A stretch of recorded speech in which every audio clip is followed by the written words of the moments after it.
آموزشی خودم خوش اومدی. قراره با هم یه مسیر کاملا واقعی رو شروع کنیم. یادگیری ترید هم تو بازار کریپتو و هم فارکس. اونم از صفر. ببین اینجا خبری از یه شب پولدار شدن و این داستانا نیست. ما فقط با واقعیت بازار کار داریم. آماده ای که شروع کنیم؟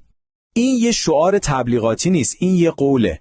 اگه تا آخر این مسیر قدم به قدم با من بیای، بهت قول میدم نگاهت به پول، به نمودارها و به کل بازار برای همیشه عوض میشه. پس بیا این سفر رو با هم استارت بزنیم. خیلی خوب، بریم سر اصل مطلب. اول از همه بیایم ببینیم این کلمه ترید که این همه میشنویم دقیقاً یعنی چی. برخلاف اون چیزی که ممکنه فکر کنی، مفهومش فوق‌العاده ساده است. ترید خیلی ساده، یعنی خرید و فروش. همین. ما یه دارایی مالی رو میخریم یا میفروشیم تا از نوسان و تغییر قیمتش سود به دست بیاریم.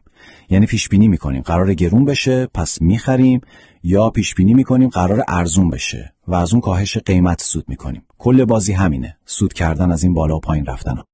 بذار یه مثال خیلی ساده بزنم. فرض کن قیمت بیت کوین الان $20,000. تو تحلیل میکنی و میخریش. چند وقت بعد قیمت میرسه به $25,000. اینجا میفروشیش. اون $5,000 اختلاف قیمت میشه سود خالص تو. تمام. حالا همینو بیار تو بازار فارکس. اینجا به جای ارز دیجیتال با ارزهای کشورها سر و کار داریم. مثلا یورو در برابر دلار آمریکا. تو پیش بینی میکنی که ارزش یورو قراره نسبت به دلار بیشتر بشه. اگه تحلیل درست باشه و این اتفاق بیفته، تو از همین تفاوت ارزش سود میکنی. مکانیزم دقیقاً یکیه. اینو همین الان، همین روز اول با ماژیک قرمز بنویس رو دیوار اتاقت. ترید قمار نیست. هر کسی که با ذهنیت شانس و بخت و اقبال وارد این کار میشه، همون کسیه که خیلی زود کل پولشو از دست میده و از بازار پرت میشه بیرون. پس اگه قمار نیست چیه؟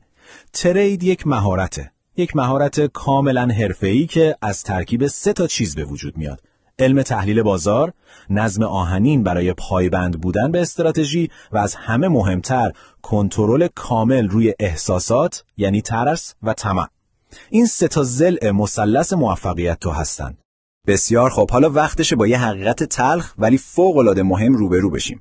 یه حقیقتی که شاید یکم اذیتت کنه، ولی دونستنش تو رو نجات میده و از اکثریت بازنده بازار جدا میکنه. سوال اینه، چرا این همه آدم با کلی امید و آرزو وارد این بازار میشن ولی بیشترشون شکست میخورن و پولشون رو از دست میدن؟ جوابش خیلی ساده تر از چیزیه که فکر میکنی. چون با رویا وارد میشن، نه با نقشه و برنامه. این عدد رو برای همیشه تو ذهنت حک کن. 90%. بله. از هر 10 نفری که وارد این بازی میشن، 9 نفرشون بازنده از میدون خارج میشن. مأموریت من و تو توی این دوره اینه که کاری کنیم تو جزو اون 1 نفر، یعنی اون 10% موفق باشی.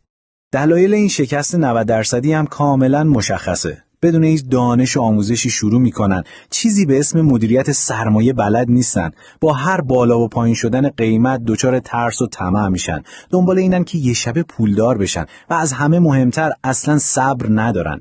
اینو یادت باشه، بازار برای آدمای عجول مثل یه اقیانوسه، بیرحمه. خب کلی از مشکل گفتیم. حالا راه حل چیه؟ چطور میتونیم جزو اون 10% برنده باشیم؟ همه چیز از اینجا شروع میشه، از ذهنیتت. موفقیت اول باید توی ذهنتو شکل بگیره، بعدن خودش رو توی حساب بانکیت نشون میده. یه نگاه به این جدول بنداز. قشنگ فرق یه آماتور با یه حرفه‌ای رو نشون میده. ذهنیت بازنده میگه امروز چقدر سود کنم و همش دنبال سیگنال از این و اونه. اما ذهنیت حرفه‌ای میپرسه امروز چطور میتونم استراتژیم رو درست و بی‌نقص اجرا کنم. هدف نهایی ما همینه، تو رو به یک تریدر مستقل و تحلیلگر تبدیل کنیم.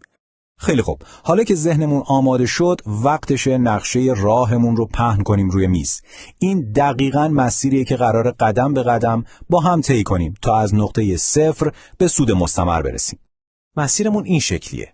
اول از تحلیل تکنیکال شروع میکنیم، یعنی زبان بازار رو یاد میگیریم.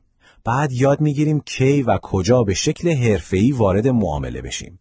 قدم سوم محافظت از سرمایه‌مونه، یعنی حد ضرر. بعدش مدیریت ریسک رو یاد میگیریم و روی روانشناسی بازار مسلط میشیم.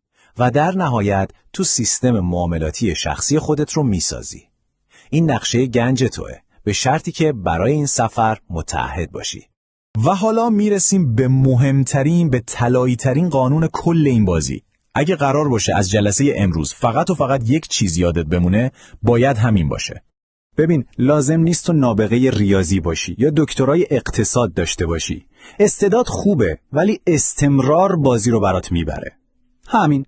بهت قول میدم اگه فقط 6 ماه متعهد باشی و هر روز تمرین کنی، اتوماتیک از اون 90% بازنده جلو میافتی. به همین سادگی و به همین قدرتمندی. پس اگه جدی هستی، اگه واقعا این مسیر رو میخوای، دیگه امروز و فردا نکن. بهترین زمان برای شروع دقیقاً همین الانه. اولین قدم رو همین امشب بردار تا این چرخدنده بزرگ شروع به چرخیدن کنه. خیلی خوب، این از اصول و پایه‌های کار. جلسه بعدی قرار 2 تا از بزرگترین بازارهای مالی دنیا یعنی کریپتو و فارکس رو بذاریم کنار هم و ببینیم تفاوتاشون چیه و کدوم یکی برای شخصیت و اهداف تو مناسب تره. پس جلسه بعدی رو به هیچ وجه از دست نده. و اما برای اینکه این حرفها فقط در حد تئوری نمونه و از همین امشب کار رو عملی شروع کنیم، یه تکلیف کوچیک ولی فوق‌العاده مهم برات دارم. لطفاً امشب یکم وقت بذار، یه دفتر بردار و به این 3 سوال ساده ولی خیلی عمیق با خودت صادقانه جواب بده. جوابای تو میشن قطب نمای شخصی تو توی این سفر. این اولین قدم برای ساختن نقشه راه خودته. انجامش بده. موفق باشی و تا جلسه بعدی پرقدرت ادامه بده.